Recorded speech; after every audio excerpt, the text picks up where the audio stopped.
دا د جوزجان ولایت مرکز شبرغان ښار کې د کورنیو تولیداتو درې ورځنی نندارتون دی چې نن ورځ پرانیستل شو. ګڼ شمېر ښځینه او په دې ډول خپلې لاسي صنایع راوړي دلته یې نندارې ته ایښي او د دې ترڅنګ نارینهو هم د خپلو فابریکو تولیدات په دغه نندارتون کې نندارې ته ایښي. غرفه لرونکي وایي هیوادوالو څخه تمه لري راشي د دوی تولیدات له نږدې وګوري، وی پیژني او وی پیري. شبرغان ښار په روان کال کې د لومړي ځل لپاره د کورنیو تولیداتو د درې ورځني نندارتون کوربه دی.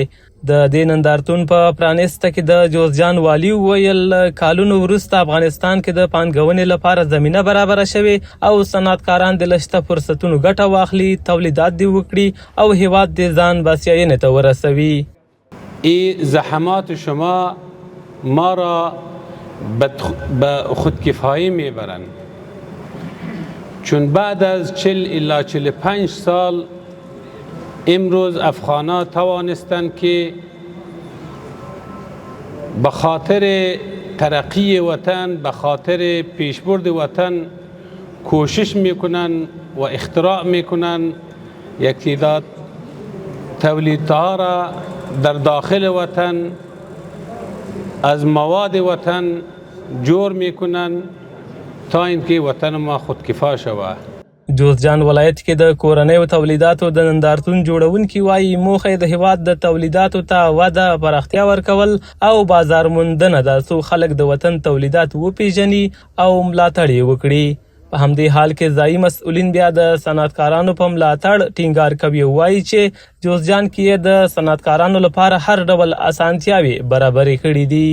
دې کې د لبنیاتو برخواله صنایع لاسي پکې وو، قالین بافیانې پکې وې، خوراکي مواد پکې وو، صحي برخه پکې وه، همدارنګه د نفت او د برق دغه غرفې پکې وې. ټوټل تر 18 غرفو پورې دلته ګډون کړی و. موږ ټول د هیوادوالو ته ډاډ اطمینان ورکوو چې جوزجان ولایت ته راشي، سرمایه ګزاري وکړي. جوزجان ولایت کې سهولتونه زیات دي. دلته برق شته، داسې برق شته چې په نورو ولایتو کې نشته. ګاز شته، داسې ګاز چې په نورو ولایتو کې نشته. او دلته نور داسې زیات سهولتونه دي چې سرمایه ګزارانو ته. بل لور ته په دې نندارتون کې غرفه لرونکي صنعتکاران د مسؤلینو هڅې ستایي چې د دوی د تولیداتو د بازار موندنې لپاره یې دا ډول برنامې جوړې کړي. دوی غوښتنه کوي چې د نندارتونونو ترڅنګ د دوی د ملاتړ او د تولیداتو د ودې لپاره په نورو لارو چارو هم غور وشي. این روند ادامه پیدا بکنه، بر علاوه که تمامی تجارها و تمامی سرمایه گذاران تشویق میشن، حمایت میشن و حس میکنن که یک پشتوان قوی هم حکومتی هم مردمی پشترشان است، اینا رونمایی میکنن از محصولات خود در بازار.